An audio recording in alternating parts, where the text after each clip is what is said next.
Welcome, everyone. Thank you for joining us for today's CIP Info Session.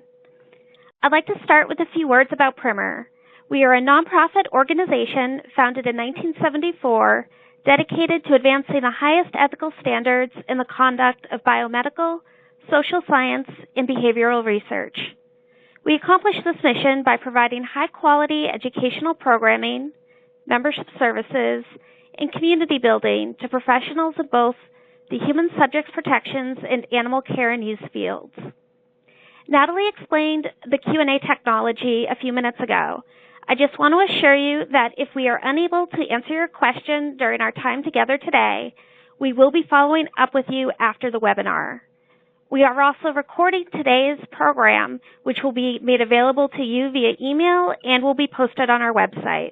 Today's speaker is Ross Hickey, the Assistant Provost for Research Integrity at the University of Southern Maine and co-chair of the CIP Council. Thanks for joining us today, Ross. Thanks, Maeve. I am thrilled to have this time with you to hopefully answer some of your questions, help you navigate the process so you are well equipped if you're considering taking the exam. So what we're going to do to start is I'm going to give you a brief overview of the CIP exam, what the process is. We've got about 15 minutes to do that, so I'm going to fly by through a lot of this material, but it is recorded, and if there's something that we skipped, feel free to follow up afterwards and we'll make sure we'll get you the answer, because I really want to spend that 15 minutes, the second portion of the webinar, trying to get through as many questions as people probably have. And we recognize that in a situation like this, it's really best to try to get you the answers you need that are weighing on your mind as you're navigating the CIP exam process. All right, so let's go through some background. Why do we have the CIP credential? And the process started in 1999. It's really a grassroots effort by IRB professionals in the field to come up with the credential for Human Research Protection Program administrators and IRB administrators in the field. And at this point, through the last 20 years, we have over 3,000 individuals who've become CIP certified. And the hope is that we can improve the quality of the field through promoting ethical practices, that we can strengthen the quality of the overall programs at people's institutions, and ultimately help to create a high level of quality for the participants and the subjects in the human subject research that is ongoing in the U.S. So why do you become CIP certified? As you probably already have learned, it is a highly sought after commodity. It is the preferred credential in the field of human research protection. And you see that in looking at potential jobs, that it is now becoming more and more requirement that someone either is required to have a CIP for the position or it's preferred and would make the potential candidates more competitive that actually have that credential. So let's just look at what the eligibility requirements are going to be. There's two different pathways that get you to being eligible. One is that you have a bachelor's degree and 2 years experience, relevant experience in the field within the last 7 years, or you do not have a bachelor's degree, but you have had 3 years of relevant experience in the field. Now the key with this relevant experience is that it really needs to be direct performance or responsibility in activities that could be characterized as a human research protection professional or IRB administrator. And we try to drill down a little further, and if you look in our materials and on our website, you'll see that we classify 11 different job functions that we see as direct relevant experience. So you don't have to guess, but you really want to look at those and you want to see the 11 job functions that we've articulated there, and they will inform you on whether or not you have the relevant experience that meets that eligibility requirement. You also want to keep in mind, and this is a question that frequently comes up, that when you're looking on this, you really need to be doing these activities on behalf of your HRPP or IRB program and not on the behalf of other offices in research oversight. So just keep that in mind. That is a question that comes up. So when you look at the actual exam application, now this is, by the way, the application process, the scheduling process is all handled by an outside entity, a testing company called PSI. So if you hear that acronym PSI, that's referring to the testing company. What happens is that the exam is administered twice a year in a 2-week testing period, both in March and September. And these exams are at computerized testing facilities that are actually located around the world. So I misspoke a little when I said earlier that this is a credential that is nationally recognized. It's actually a global credential at this point. And so there are facilities throughout the world that you can take the exam at. To get your exam application to be successful, you need to both fill out the application and also have your CV or resume detailing that HRPP, IRB administrative related experience that's part of the eligibility requirements. So when you look at the exam application, you have 2 options. You can fill this out online and you can upload your CV the quicker way, or you can send it through snail mail.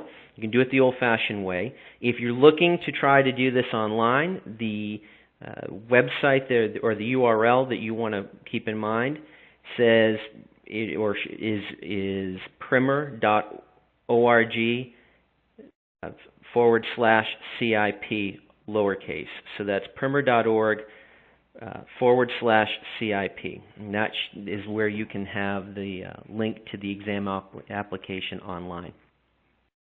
So once CIP receives that, once PSI receives that application, it's then sent to the CIP Council, which I am a co-chair of, along with Lori Rush, is the other co-chair, for review. And our turnaround time, what we're hoping for, is 2 weeks to get 2 weeks within receipt of your application to make sure, determine whether or not you are in fact eligible to sit for the exam. If you have any questions about this process, or if the CIP members have questions about your exam, the go-between is the PRIM&R office, and they will be either able to help you with clarifying questions, getting that to the council to help with, or if we have questions, we're going to send that back through the PRIM&R office, who will be in contact with you. All right, so when you actually sit for the exam, you're going to be tested on 4 areas. You're going to be tested on the body of knowledge, as we call it. And we see the body of knowledge as encompassing these 4 foundational areas. Now, there's 4 areas, but they're not weighted in the number of questions that you will actually get for each of those areas. So you see the percentages on the slide in front of you. This is the weight of the amount of questions coming from each of those categories. As you see, IRB functions and operations is 45%, so that's nearly half of the questions that you will in fact be tested on. Please keep that in mind. I think that is significant as you're looking at this, that you want to prepare and study based on a number such as this, keeping that in mind. So let's dive a little deeper. When you look at, for example, concepts of IRB practice, which is 25%, if you look at the materials on the website and the handbook, you will see, in fact, that it will spell out for you what the areas are that you should be looking at and reviewing as you prepare. We will not get into the deep dive here of each of these areas, but these slides get into a little more detail. Before I move on to other areas I want to cover very quickly, I just want to say that the first section, which is a quarter of the exam, the foundations and concepts area, is an area that I would say that even though it's 25%, I would spend some time reviewing, because it's an area in the past that people have frequently not done well in. And this covers areas such as history and ethical codes, but the history and the background historically of the regulations that we are testing on. So keep that in mind. I'm going to move ahead in the slides, though, mindful of our time, to a key resource.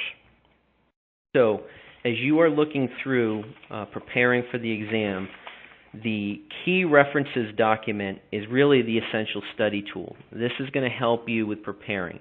So whereas the body of knowledge, that content outline, those 4 pillars, which get in, if you look, samples of what can be covered are in the CIP handbook that you can download.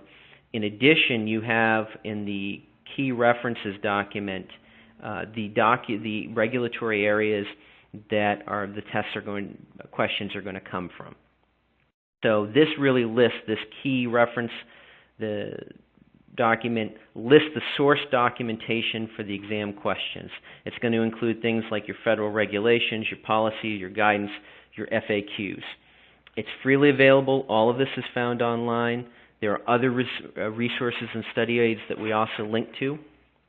But it's one of the essential pieces is accessing this key reference document and making sure that you are able to be familiar with all the regulations cited here. So the exam format in and of itself is computer-based. It's closed book. It's 250 multiple choice questions. You have 4 hours to complete the exam. You are able to bookmark questions and come back to them. You're also able to put comments in for questions. This is something that we review. It's sent back to us by PSI. So yes, if you have a comment on a question, if you think it's unclear, there's a process in which you can give that direct feedback immediately while you're taking the exam. I think I'd be mindful of my time in making sure, especially if you're not clear on whether a question is right or wrong, that you move ahead and try to answer as many questions and then come back to those that you're bookmarking. Keep in mind with this exam that you're not penalized for wrong answers. So if you answer a question incorrectly, you don't get penalized. If you answer a question correctly, you get a point. So that's how the process works. I'm going to move on now to how we validate the test and make sure that it's as accurate as possible. We examine the questions in our bank every year, and those questions are reviewed on how well you score and comparing the results between the high scores and low scores. So we're constantly looking at the content of the exam and making sure it's the best test possible. And we also, as I said, review those comments that you send in if you have particular comments on a question to make sure you have that. So just a few more points. This is not, there are no reminders, there's no trick questions.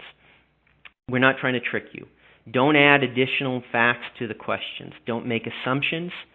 Read the facts before you and apply the relevant regulations or guidance to find the best or correct answer. So with that, I also want to just be very clear on this. Sometimes you want to read the STEM and read the question carefully. Sometimes it's looking for the correct answer, but the key here is that it's looking many times for the best answer. Okay? And so knowing that and knowing what the question's actually asking for will help you to know they're looking for the best answer here.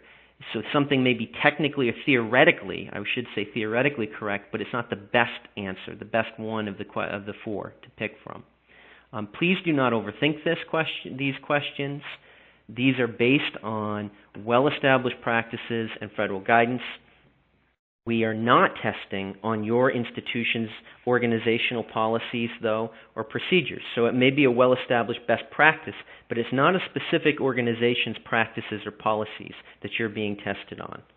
So the question, as I've already alluded, the questions are 4 plausible answers that you can pick from. They are scenarios that are going to require that you apply the regs, but they are not going to be all of the above or none of the above options. They're not going to be true, false on the exam. Please be mindful of that. That's really important as you're preparing for this exam, that you realize there's not going to be true or false. I'm going to skip the sample questions just in the mindful of the time.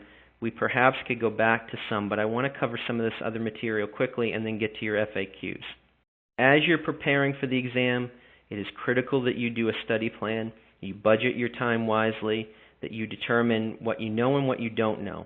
And then by that, you spend your time on those areas that you don't know, that you're not as familiar. If you do mostly social behavioral research, then take the time to understand the FDA side of the regulations. Spend time doing or studying and preparing for those areas you don't see on a frequent basis. Know the importance of collaborating with your colleagues, finding those people in the area that do have familiarity in those areas, or people within your own organization, building and connecting with potential study groups, and I'm going to talk about that in a moment. These are all ways to get yourself ready. Your best tool, though, is your experience of what you do day in and day out. The material that not only you cover directly through your work, keeping in mind that you've got to weigh in the fact that your policies may be different from the federal regs, so understand where they may have deviated or changed or are an additional requirement that the regs don't require, and making sure you keep that in mind.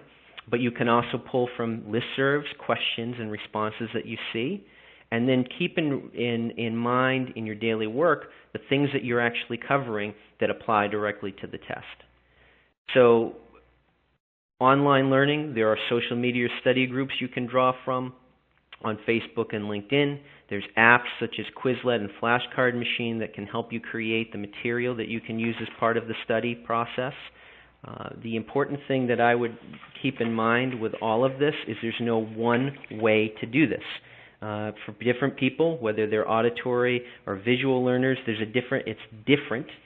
And knowing how you study and prepare, you personally, is going to be greatly helpful for this, as in any exam that you may take. So with that, I'm going to also say that if you are in fact looking for study buddies to help you, that you can email the certification@PRIM&R.org email address, and they will help you to find in-person or virtual buddies. Let's say you're in a more rural area like Maine. This is a way that they can find people that, even though you're not in person, which there is a value in meeting together, they can help get you connected with other people and collaborate to create that study team. Finally, I want to make sure we cover the costs. $335 to take the exam for PRIM&R members, $450 for non-members. You've got a deadline to get that in of August 17th, which is coming right up if you want to take it in the fall, and that's for the testing period of September 10th through the 22nd. We're going to move on to question and answer. We have not touched on recertification. If there are questions about that, I'm happy to answer them, and I'll cover the essential parts of what happens once you are once you've successfully completed the exam, how the recertification process works. But why don't we open it up to questions? Hi, everybody. I just want to jump in and say that Natalie has posted the slides for today's program. So if you go on the Materials tab, you will be able to download the slides immediately. So we're going to move on to questions. We have someone who, Ross, are there questions about the VA on the exam? So I would suggest that people go to the content outline that is provided in the handbook for candidates, and it will get into what potentially could be on the exam. And it does talk about agency differences, is a section under Foundations and Concepts. So you may find that agency differences may come up as a potential area that could be tested under the subsection regulatory application. I think that's probably as far as I can get without getting into a specific exam and what questions would or would not be on the exam. We have somebody else who has a question about ICH. Are there any particular aspects of the ICH that are asked on the exam? So again, I would say that when you go back, and I'm going to go back to the actual slide that talks about the key areas, the key references. This specifically, if you look, says under here ICH. So I would encourage that someone does look at ICH, since we list it as a key reference. So that's a great question, and I would look at some of the others here and see that there are also international there is an international aspect to the work we do, and therefore it's relevant, even if we're not dealing with it on a regular basis, that we cover not just U.S. Regulations, but also international as well. And we also need to look at things that are foundational when they're listed here, such as the Nuremberg Code. Thanks. We have someone who is curious about the first-time pass rate for the exam. So we do not get into the numbers and do not share what the different pass rates are. We tend to just say to folks, if they're thinking about this, that historically more people pass than do not.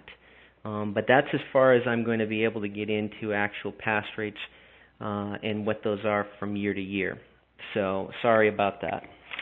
When preparing to study for the exam, should you use the key references as your main content outline to follow when reviewing and studying the materials? I'm sorry, could you repeat that? I'm sorry, Maeve. Oh, sure.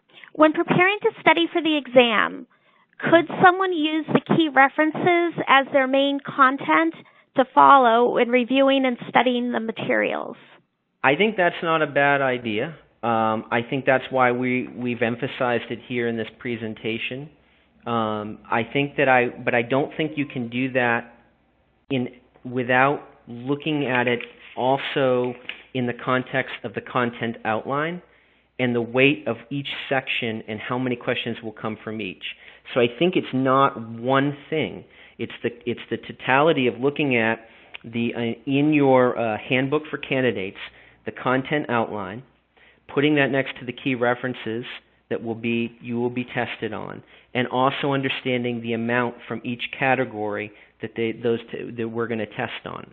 And from year to year, just as an aside, because this is a living, breathing exam that changes as the regulations change, it's important that in those four areas for the exam, those four pillars that the questions are coming from each on, that the percentage from each may shift from year to year. So right now, for foundations and concepts, it's 25% of the questions will come from there. Organizational and personal knowledge, 12%. IRB functions and operations, 45%. And records and reports, 18%. This is all in the slides.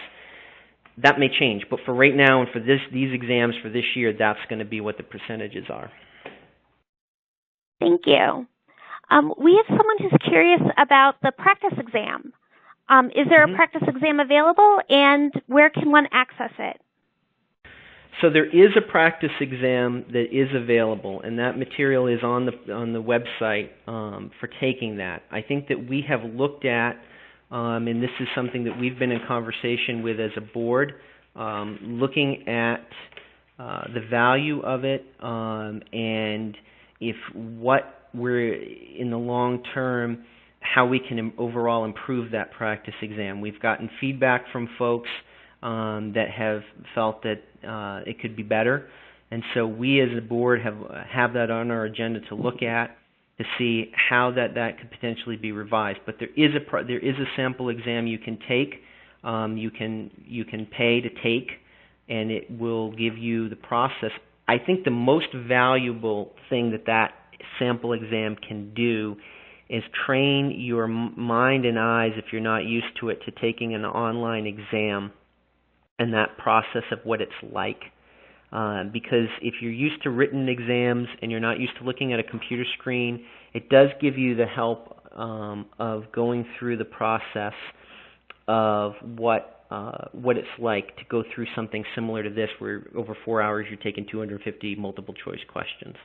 Thanks. And we have a couple of people who are wondering, this is probably the most common question we've been getting the past couple of weeks. Will there be questions about the revised common rule on the fall 2018 exam or on the 2019 exams? So I have been referencing the CIP section of the PRIM&R website quite a bit today, and I would just, to continue that theme, I'm going to go right to the website. If you look on that website, there is a note that Share with your folks that are thinking about taking this exam.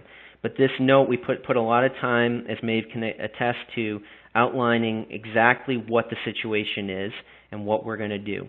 And I think it helps. So in short answer to that question, no, there will be no questions on the 2019 exam that deal with any of the proposed changes and the revised common rules. And it's important to know that as when we do this exam, until something is actually a regulation that's been finalized and promulgated and is the law of the land, so to speak, we are not going to have that any proposed rule as a general principle on an exam. So I know people are frustrated, thinking, when is this thing going to happen? But I want to be clear that this exam will be consistent with any pre-2018 common rule that you may be tested that exists right now. So keep that in mind. It is only going to be on the questions of the common rule as it is now currently in existence. And go to that website, because we did spend a lot of time trying to be as clear as we could in this note that's on there. We have another ICH question. Would the ICH questions be focused on PI responsibilities or on IRB elements? So it's a good thing to keep in mind with any of these regulations that we are not, the focus of our intent, and this is to go back to the beginning, is that we are testing on what is the knowledge, the relevant knowledge and standards of practice in IRB and HRPP administration. Okay, so that, whether it's ICH or any broader regulation that can incorporate and encompass a lot of individuals and a lot of other entities at your research site, we are focusing on the areas that are directly relevant to your knowledge and your day-to-day operation as someone who is an IRB administrator or HRPP professional. And we have a question about the testing centers. Are you able to bring anything with you when you sit for the exam in the testing center? So I am really glad you brought that up, because what I don't want to have happen is it's a stressful enough process as it is to go through this, to feel like you bring your personal belongings and they won't let you bring them into the actual location you're taking the test, and you're then stressed out because you have valuable items with you. So these sites, quick answer is you cannot bring your personal items into the actual testing room. However, they will have lockers available for storing your personal items. You also should be bringing with you 2 forms of identification. So please be clear on that. You got to have something like your state ID, your driver's license, and a passport with you.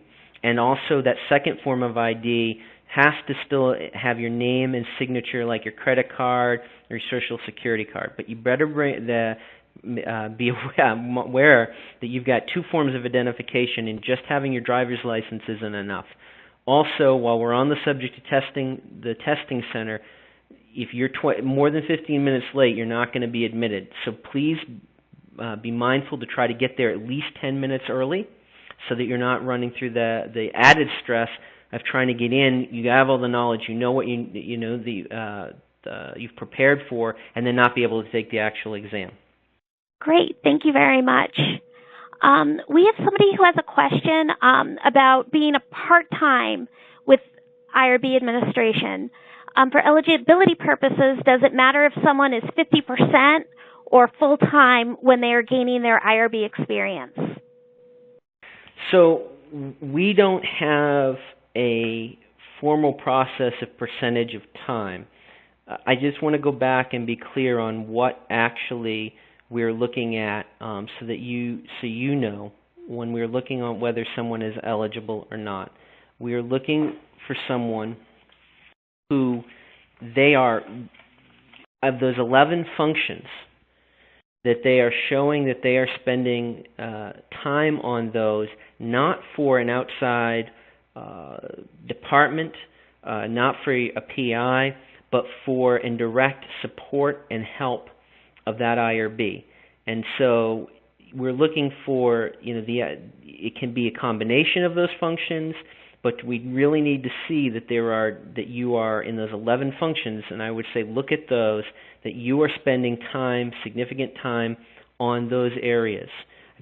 We don't get into the percentage of you've got to be 51 versus 49, but we are looking at the totality of what you do on a daily basis, and it's not just peripheral, but that there is a significant relationship in your work that would show that you are working in some sort of administrative support for the IRB or for the HRPP program at your institution. We have someone who is curious as to whether there are pen and paper formats for the exam that are available to candidates. So I think for that, I would say in the larger sense that this test is ADA compliant. PSI will work with any individual to make sure that they are able to take the exam in a way that they are going to be able to be tested.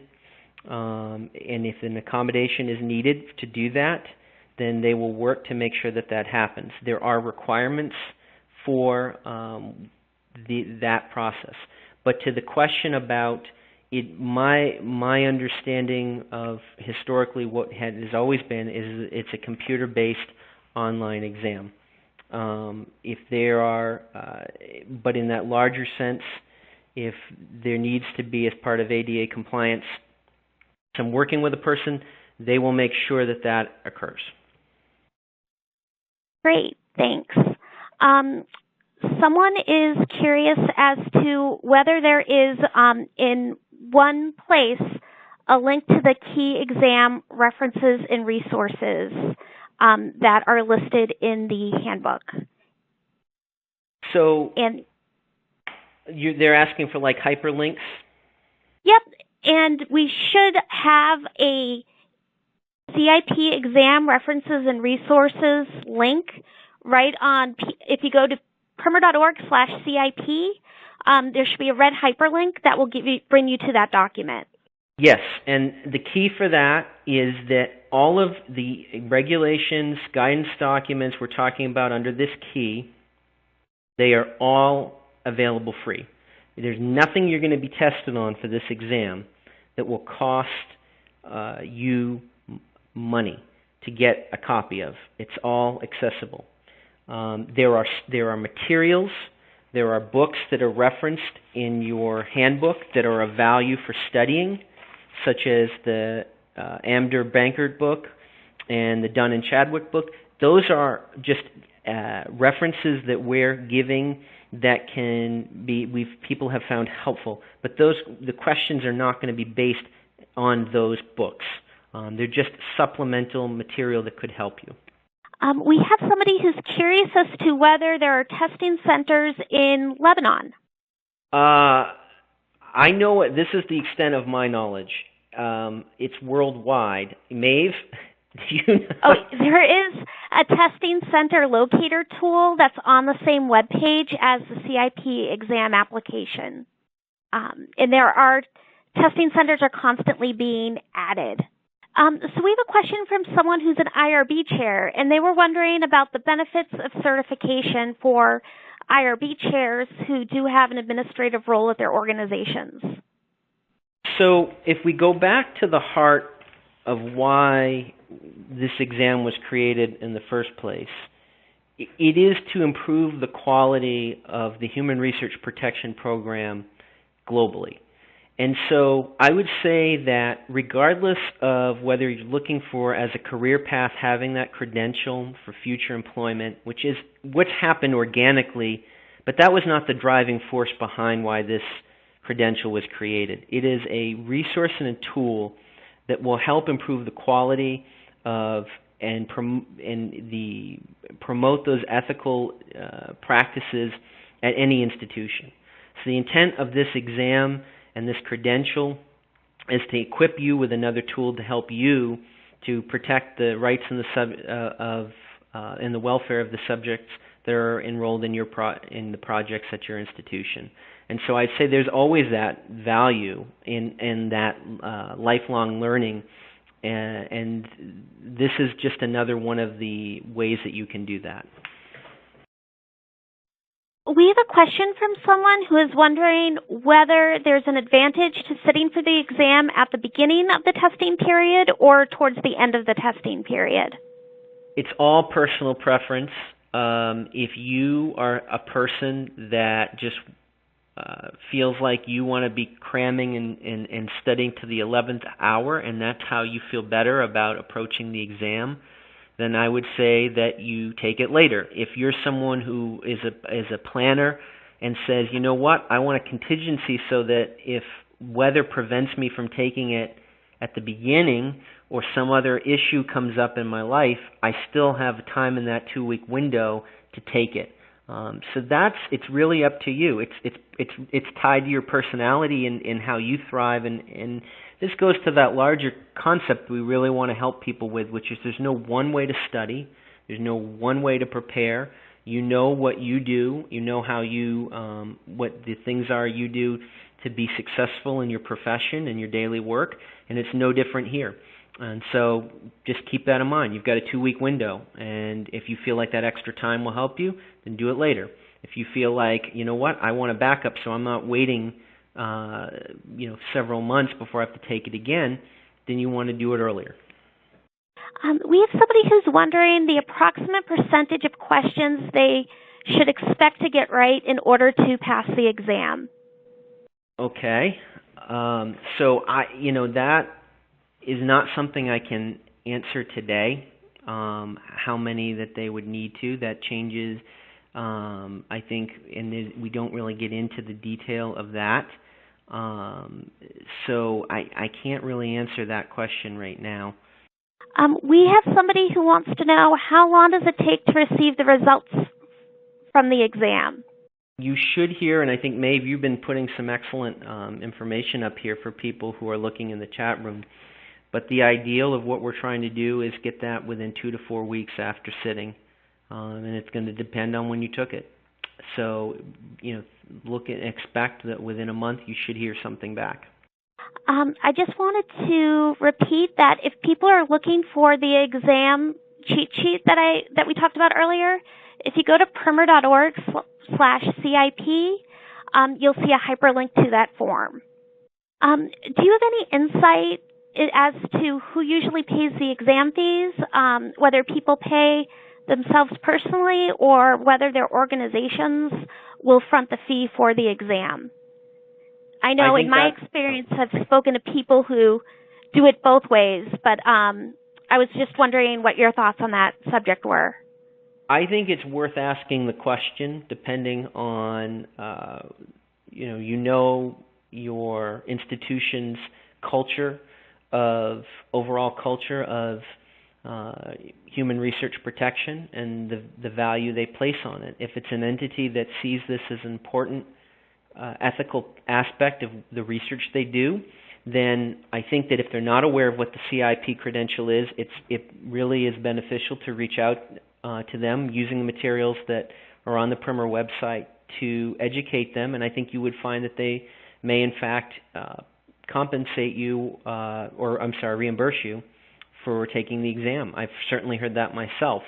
I think it really depends on the culture of your organization, and if they do not see the value in it, there's certainly, I think, a value to having it as a credential that you can put after your name in your own career development and growth as a professional in the field. I just wanted to let people know, I think we've been getting some questions about eligibility, and I just want to let you know that for those who have specific questions, I will be reaching out to you right after the webinar, so that way I can follow up and give you personalized answers. So our next... I'm sorry, go ahead. Oh, no. No, go for it, mate, sorry. We have one question about, do you have to be currently employed by an HRPP in order to sit for the exam? So if you look back on that, I'll go back to the eligibility slide. But if you see the 2 and the 3 year requirements are really for in the last 7 years. So if we go to that slide, it should be very clear on there, but I'll just go back. It will show you 3-year, it says in both instances. So regardless of whether you're doing 2 years plus a bachelor's degree or 3 years without that educational requirement, it's got to be within the past 7 years. So if your current employer is not employing you in an HRPP related job, that's okay, as long as you can demonstrate that you have had that in the last 7 years. We've had a couple of people who have reached out about medical issues when sitting for the exam, and I just want to assure everybody that if you are diabetic or if you need to be near an outlet, those arrangements can certainly be made with the testing centers. I just wanted to briefly say something about recertification if we have time, Maeve. Of course. We didn't get there before. I wanted to get to questions. But once you have had received and become a CIP, there's a 3-year term in which you must recertify. That you can do that through continuing education credits. That information is all on the PRIM&R website. But you will have, at some point in the first 9 years of being certified, you will have to take the exam again. The key here, and I just want to bring it up because it happens, is you want to make sure that your contact information that PRIM&R has is up to date. So if you're moving from one place to another, and let's say under one job you received the CIP credential and that's the contact information you gave to PRIM&R, what I want to have avoid is that it expires and you did all that hard work, but they couldn't tell you that it was expiring, and so now you have to set for the exam if you want to regain your credential, and you didn't have to do that. And then finally, for people who want to know what that continuing ed requirement is, it's 30 hours over 3 years. There's a process of submitting that information so that we can verify that you've taken it. It's got to be in contact. The content has to be beyond just basic level of knowledge, and it has to relate to that content outline that we talked about earlier. You don't have to go to conferences in person. There's material through PRIM&R that you can access, and through their library, and then other sites, their pre-recorded webinars that you can access that get you what you need. I just wanted to cover that since we had a few moments at the end because I skipped it to get to questions. So unfortunately, we've run out of time. Again, I will be reaching out to everyone after the webinar who have had questions that we weren't able to address on the line. Thank you very much for taking the time to speak with us, Ross. Not a problem. And again, this is hopefully this conversation can continue if we have not gotten to a question that in this short amount of time. We want to make sure we can equip you with the information you need to make the right decision. Thanks very much. And thank you to everyone in the audience who are able to join us this afternoon. I hope that this info session has been beneficial and that you will join us for future programs. Best of luck to everyone who's sitting for the exam in the fall. Thank you.